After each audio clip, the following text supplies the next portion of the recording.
Bonjour chers auditeurs de l'ODJ Média, notre internaute invité, Ali Boilou, partage son avis et sa réflexion, dans un article qu'il a intitulé « Hymne au devoir », qu'on écoutera ensemble dans ce podcast. Notre internaute invité présente son point de vue initial de cette manière. Lorsqu'on est dans une logique de connaissance d'ordre supérieur, on est dans un cheminement de perfection. La connaissance, ou ce que les initiés appellent la lumière, n'arrive jamais sans effort. Elle émane de la poursuite de la route du devoir. Mais de quel devoir s'agit-il ?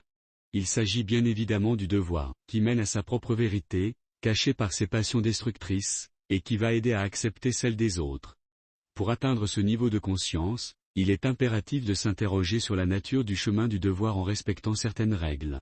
En effet, il faut éviter de se forger des idoles humaines pour accéder à la connaissance. Il faut soi-même chercher l'idée derrière le symbole.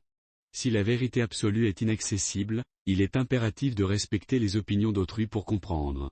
Aussi, il faut s'armer d'humilité, cette faiblesse qui renforce et qui élève la conscience. Et enfin, il est conseillé de suivre la voie de la justice, prélude au souverain bien, cher à Aristote. La justice impose un ordre et une sagesse. L'accomplissement du devoir exige donc inflexibilité, exigence, impératif et sacrifice. Faire son devoir équivaut à entrer en relation avec soi avant les autres. Pour nos devanciers, le devoir était exclusivement lié à la divinité, et c'est le cas de toutes les religions du livre.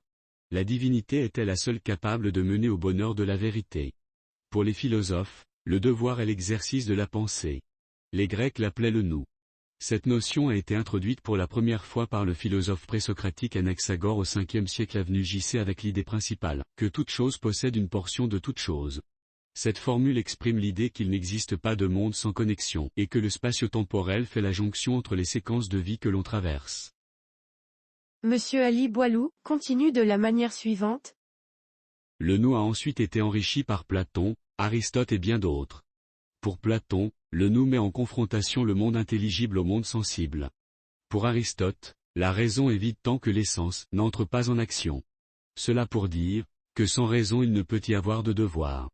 D'aucuns ont la chance d'avoir des pères, frères ou maîtres à penser, qui les accompagnent et conseillent dans l'approche à avoir pour accomplir leur devoir.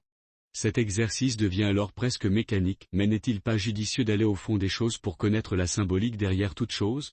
Suivre le mouvement n'est pas chose condamnable, car il s'agit bel et bien d'évoluer en toute harmonie, mais ne pas aller au-delà de l'action pour donner un sens à toute chose est blâmable. La répétition mécanique favorise certes le pragmatisme et un certain accomplissement mais ne permet nullement la transformation de soi, en ce qu'Heidegger appelle le surgissement ou le jaillissement de l'être. L'auteur conclut son article en ces mots. Cela ne doit en aucun cas éteindre en soi le sentiment de curiosité. La curiosité est une connaissance commencée, qui fait aller le plus loin possible sur le chemin de la vérité. C'est le seul besoin de l'esprit pour le développement de l'intelligence.